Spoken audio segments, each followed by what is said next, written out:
യെശയ്യാ പ്രവാചകന്റെ പുസ്തകം 30-ാം അധ്യായത്തിൻ്റെ 18-ാമത്തെ വചനത്തിൻ്റെ പകുതി ഭാഗം മുതൽ നമ്മൾ വായിക്കും. യെശയ്യാ പ്രവചനം 30-ാം അധ്യായത്തിൻ്റെ 18-ാം വാക്യം.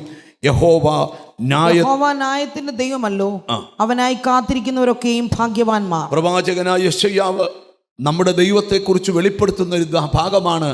അവൻ ന്യായത്തിൻ്റെ ദൈവമാണ്.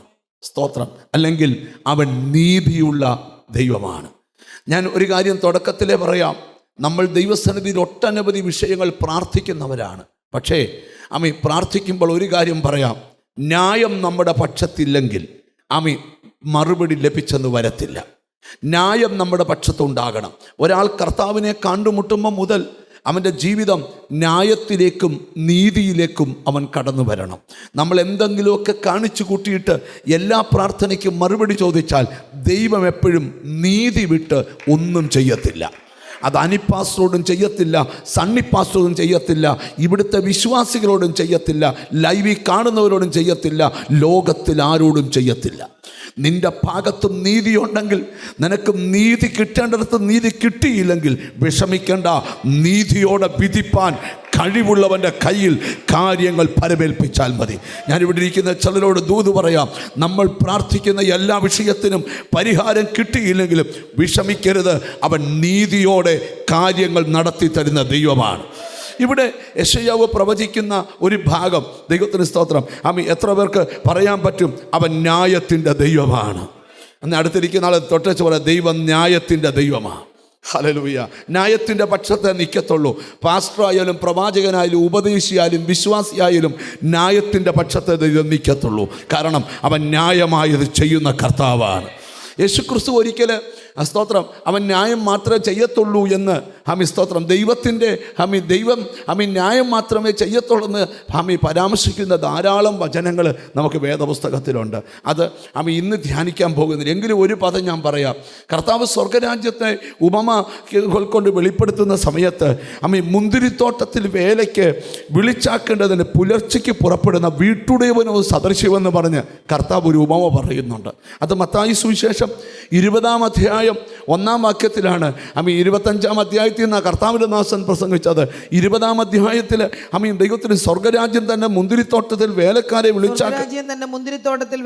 വിളിച്ചാക്കേണ്ടതിന് പുലർച്ചയ്ക്ക് പുറപ്പെട്ട വീട്ടുടയവനോട് സദൃശ്യം. വേലക്കാരോട് അവൻ ദിവസത്തേക്ക് ഓരോ വെള്ളിക്കാശ് പറഞ്ഞൊത്തിട്ട് അവനെ മുന്തിരിത്തോട്ടത്തിൽ അയച്ചു. മതി. ദൈവം വേലക്കാരോട് പകൽ പണി ചെയ്യാൻ ആളെ വേണം. അവരോട് പറഞ്ഞു, ഒരു വെള്ളിക്കാശ് പണി കഴിഞ്ഞ് വൈകിട്ട് തരും. 3-ാം വാക്യം. 3-ാം മണി നേരത്ത് പുറപ്പെട്ടു. 3-ാം മണി നേരത്ത് വീട്ടുടയവൻ പുറപ്പെട്ടപ്പം മറ്റു ചിലർ ചന്തയിൽ മെനക്കെട്ട് നിൽക്കുന്നത് കണ്ടു. നിങ്ങളും മുന്തിരിത്തോട്ടത്തിലേക്ക് പോകുവീൻ, ന്യായമായത് തരാം. അവരോട് കൂലി പറഞ്ഞില്ല, ന്യായമായത് തരാം. കാരണം ഞാൻ ന്യായത്തിന്റെ പക്ഷത്ത് നിൽക്കുന്ന ദൈവമാണ്. നിനക്ക് ന്യായമായത് ഞാൻ തരാം. ഞാനിവിടെ നിന്നോട് ഒരു ദൂത് നിന്നോട് പറയാം. ചില വിഷയത്തിന് ന്യായമായൊരു മറുപടി ഈ ദിവസങ്ങളിലുണ്ട്. സ്തോത്രം. എന്നിട്ട് എന്ത് സംഭവിച്ചെന്നറിയാമോ? കുറച്ച് കഴിഞ്ഞപ്പോൾ 6-ാം മണി നേരത്തും കുറച്ച് പേരെ കണ്ടു. അപ്പൊ അവരോടും വിളിച്ചു പറഞ്ഞു, തോട്ടത്തിൽ പോയി വേല ചെയ്യാൻ പറഞ്ഞു. അതൊന്ന് വായിക്കാമോ? അവൻ 6-ാം മണി നേരത്തും 9-ാം മണി നേരത്തും ചെന്നു. അങ്ങനെ തന്നെ ചെയ്തു. 11-ാം മണി നേരത്തിൽ ചെന്നു. മറ്റു ചിലർ നിൽക്കുന്ന കണ്ടിട്ട്, നിങ്ങൾ ഇവിടെ പകൽ മുഴുവൻ മിനക്കെട്ട് നിൽക്കുന്നത് എന്തെന്ന് ചോദിച്ചു. ഞങ്ങളെ ആരും കൂലിക്ക് വിളിക്കായ കൊണ്ട് അത്രയെന്ന് അവർ പറഞ്ഞപ്പോൾ, നിങ്ങൾ മുന്തിരിത്തോട്ടത്തിലേക്ക് ചെല്ലുവീനെന്ന് അവരോട് ഒന്നും പറഞ്ഞില്ല. ഈ 6-ാം മണിക്കാരനോടും 9-ാം മണിക്കാരനോടും 11-ാം മണിക്കാരനോടും പറഞ്ഞില്ല, ഒന്നും പറഞ്ഞില്ല. രാവിലെ ഇറങ്ങിയവനോട് പറഞ്ഞു, ഒരു വെള്ളിക്കാശ് തരാം. പിന്നെ ദൈവത്തിന് സ്തോത്രം 3-ാം മണിക്ക് ഇറങ്ങിയവനോട് പറഞ്ഞു, ന്യായമായത് തരാം. പക്ഷെ 6-ാം മണിക്കും 9-ാം മണിക്കും 11-ാം മണിക്കും ഇറങ്ങിയവനോട് ഒന്നും പറഞ്ഞില്ല. അതിൻ്റെ കാരണം എന്താണെന്നറിയോ? പറയണ്ട. അവർക്കറിയാം പണിയുടെ സമയമെല്ലാം കഴിഞ്ഞു. ഞാനൊരു കാര്യം പറയാം, സമയത്തൊന്നുമല്ല നമ്മളെ വിളിച്ചേ, സമയം തെറ്റിയാ വിളിച്ചത്. ഹല്ലേലൂയ. എന്നാലും ഒരു വാക്കുണ്ട്, നിനക്ക് ന്യായമായത് തരാം. ഓ ഹല്ലേലൂയ.